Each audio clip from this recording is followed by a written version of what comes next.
విజయనగరంలోని అశోక్ బంగ్లాలో మాజీ కేంద్ర మంత్రి మాన్సన్ చైర్మన్ అశోక్ గజపతిరాజుని మాన్సన్ ఉద్యోగులు కలిసి వినతి పత్రం సమర్పించారు. తమకు పెండింగ్ లో ఉన్న వేతనాలు చెల్లించాలంటూ విజ్ఞప్తి చేశారు. ఈ సందర్భంగా అశోక్ గజపతిరాజు మీడియాతో మాట్లాడారు. మాన్సన్ ఈవోపై ఆగ్రహం వ్యక్తం చేశారు. ప్రభుత్వం ఆస్తులు దోచుకునే పనిలో ఉందని, ట్రస్ట్ డబ్బులు చాలా ఉండగా జీతాలు ఎందుకు ఇవ్వడం లేదని ప్రశ్నించారు. తాను 20 రోజుల క్రితమే జీతాలు అన్ని సరిచేయాలని ఆదేశాలు జారీ చేసినట్లు వెల్లడించారు.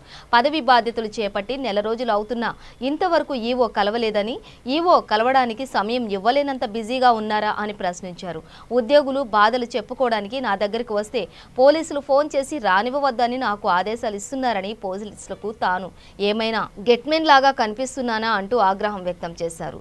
గత 16 నెలలుగా ఏ పని చేశారో కూడా చెప్పలేదని, ఎవరు ఏం చేస్తున్నారో జాబ్ చార్ట్ కూడా ఇవ్వడం లేదని మండిపడ్డారు. These things have to settle.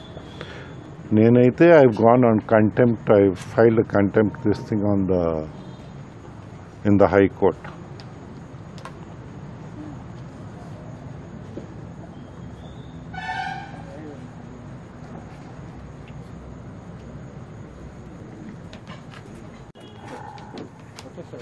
Sir అయినా సాల్వ్ చేస్తారు అనేది మేము అనుకోలేదు సార్. యాక్చువల్గా కరెస్పాండెంట్ గారిని నెక్స్ట్ సిఎఫ్ గారిని పిలిచి నేను కూర్చొని మంగళవారం మీ ప్రాబ్లం సాల్వ్ చేస్తాను. అయినా ఇప్పుడు తప్పించుకోవడానికి మాట తప్ప సిఎఫ్ ఇక్కడ రైట్స్ లేవండి మేము చెప్పాం సార్. ఇది యాక్చువల్గా ఎండోమెట్స్లో శాలరీ తీసుకొని చెప్పి మాకెందుకండి అయిన సంతకం కావాలి, అయినా మేము ఆపేయడం ఏంటంటే అడిగాం సార్. లేదండి మరి మీరైతే ఒకలాగైతే చేయొచ్చండి, మా కరెస్పాండెంట్ గారిని ఇప్పుడు కలిసి వస్తామండి, ఉండండి ఆయనతో మాట్లాడిన తర్వాత కరెస్పాండెంట్ గారు మాకే చెప్పారు, మీరు చెప్పినట్టు చెప్పారు సార్. రెండు వేరు. ఇది ఎడ్యుకేషన్ నాకు అర్థం కాదు.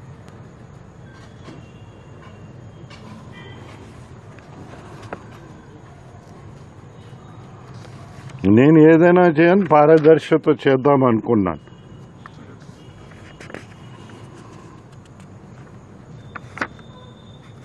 ఆ పోలీస్కి బుద్ధి ఉండాలి. నాకు ఫోన్ చేస్తాడు, నేను ఏదో గేట్ మ్యాన్ అట, నా గేట్ ఆపి నేను నిలబడాలి. కోవిడ్ రెగ్యులేషన్స్ అట.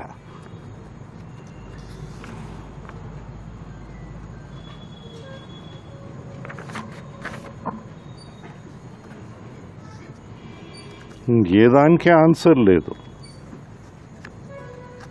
ఏం చేస్తున్నాడు ఇన్ని రోజులు అర్థం కాదు.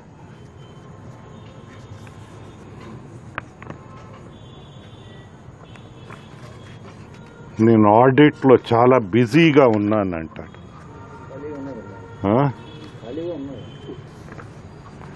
ఆడిట్ చేయాలంటే నువ్వు మెమరీని తీసేవు ఆఫీస్ నుంచి. నేను మళ్ళీ చూసాను అక్కడ, అడిగాను, ఆయన్నే అడిగాను, ఎవరో వచ్చి అడిగారు నాకు నేనే ఇయో అని. మెమరీ ఏమైందంటే సార్ తీసేసాను మెమరీ. అందరినీ ట్రాన్స్ఫర్ చేసేస్తారు.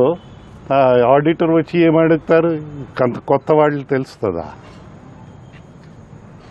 ఏ ఆఫీస్కైనా మెమరీ ఉంటుంది, రూట్స్ ఉండకూడదు. ఆడిట్ చేయడానికి పోన్లే ఈ 15 months ఉన్నారు కదా, దానికి ఆడిట్ ఫీ కట్టారా? గతంలో audit fee up to date ఉండేది.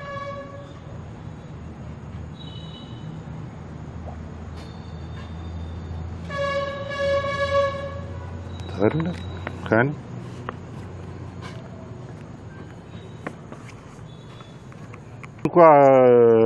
ట్రస్ట్ రెజల్యూషన్స్ కూడా నాకు కమ్యూనికేట్ చేయాలి.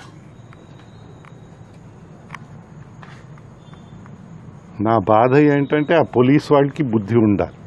నాకు ఫోన్ చేసి నా గేట్ దగ్గర నన్ను కాపలా కాసమంటాడు.